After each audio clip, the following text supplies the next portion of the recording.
Right. Maskera sei ma comrades. Tarangu. Ndinonzi comrade nyoka imabhunu kana kuti comrade kid marong. Takaona mazwi akataurwa na Clive Malunga. Akakosha zvikuru mazwi iwayo anovaka Zimbabwe, anopa kuti nyika iende mberi. Vari mumwe zvakarova varwi vorusununguko Veterans Association vakauya nenyika kubva mukumbunyikidzwa kweganda dema nevarungu. Mumwe vamwe akasarudza kuti ngatiende tinorwira nyika. Chinangwa chiri chokuti vanhu vatema vatauri nezwi rimwe chete vasununguke vawane mabasa. Naivo vadya vachiguta mhuri dzavo dzirarame zvakanaka. Muzvipatara muve nemishonga zvinhu zvifambe zvakanaka. Ivo naagezi vaye ndinovarumbidza zvikuru. Asi mazwa angu kumaovhetsi ndeyekuti basa ramakaita rekuenda kunotora nyika kuvapambe pfumi harisati rapera. Ndava pamakaenda kunotora nyika kuvapambe pfumi kuti muidzore kuvatema. Chinangwa chaiva chokuti vanhu vararame zvakanaka, vanhu vadye rifa, vanhu vanzwisise zvakananga musangano. Saka imimi makauya nenyika mva mauya nayo mva maisa maoko evanhu vatema. Asi vamwe venyu vamakabva navo kuhondo vakepcha nyika yavo yacho vakuita yavo. Vakushandisa udzvanyirirwa naSmith wokuti ataurawo maonero ake anonzi ngaarohwe, ataura maonero ake anonzi ngaaitwe zvakaipa. Saka nyika iyo ida kutoronorwa zvakare. Imi mawo veterans taifunga kuti ndimi muchange muchitsura vamwe venyu pavachange vakurasika. Saka basa imimi mawo veterans ramakapindira harina kupera.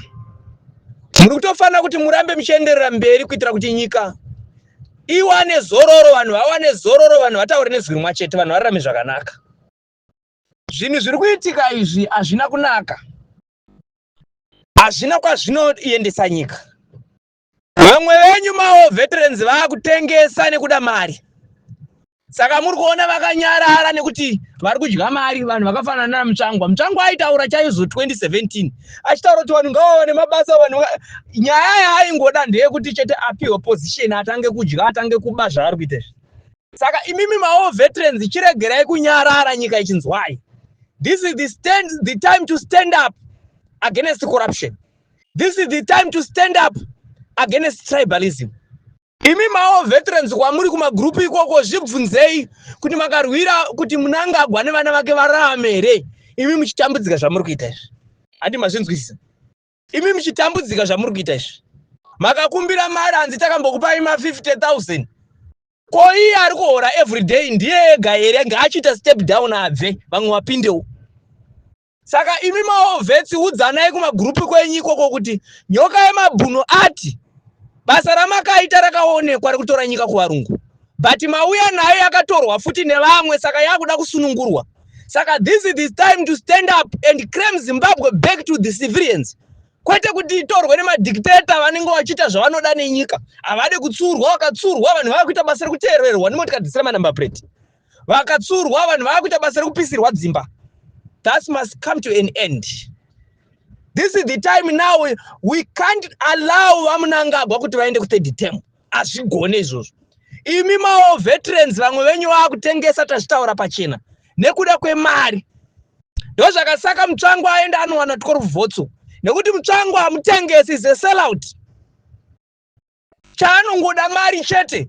Saka upenyu hwenyu imi mawo veterans uchazovei. Atina patakabvira tambonzwa kuti mawo veterans vanzi vapiwa mastendi kana kunana Dinota kana maHarare kunzi mawo veterans wega ngaaitewo imba. Ndozvatiri kuda mawo veterans edu agare zvakanaka. Wakatenderera mamisha mukune mamwe mawo veterans ari kutambudzika. Vasina kana mari chaicho yekuti aende kuchipatara nokuti kuchipatara kwacho mushonga hakunai. Vakarwara mawo veterans apa. Unotambudzika vatinokurudzira kuti vakauya nenyika. Saka kuti tione kuti Zimbabwe yakasununguka zvechokwadi, tichatanga kuiona kune vacho vakairwa hondo, kwete kuona kuna naWikiNichivayo vachenga maRoyal Royce. Saka aiwa ndatenda zvikuru baba Clive Malunga. Rambai makadaro baba Agesi, rambai makadaro. Mawo veterans musambofa makatengesa kana kuine vamwe vakafanana Mutsvangwa vatengesa varegedzei, but Mutsvangwa, I'm telling you, your time shall come. And then now hausi kudzoka futi mugovernment. Zvatopera. Uchagara uri kusero, hapana position yauchatora. Mari yawakaba iyo yakwana nemabi yako uri kutaurira. So I believe that Clive Malunga has become a political capital when it comes to the Chiwenga faction, because contribution yaaisa izvezvi yasheka Mnangagwa nevanhu vake kusvika pakuti hurumende yese yabva yafunga kuti iende inopindura Clive Malunga. Saka mukapatarisa unoona kuti Muchinda anogona kunge ari kutaimirawo kuti kana rimwewo faction rikange razobudirirawo anozoswededzwawo padhuze, probably vachiendawo kumaministry akaita sema veterans and whatever, anoti vachiwanawo mabenefits nerecognition. Asi chokwadi chatinofanira kuwirirana ndechekuti ZANU-PF iyo pachayo netukuturu twayo twese netuzukurubvi twese, ZANU-PF ngaingorova pasi, ngachive chibvumirano neZimbabwe kuti ZANU-PF hatichaida, ZANU-PF ngaiende neuwandu hwayo hwese nemasakatire ayo ese, ngatirambei takabatana tichitaura.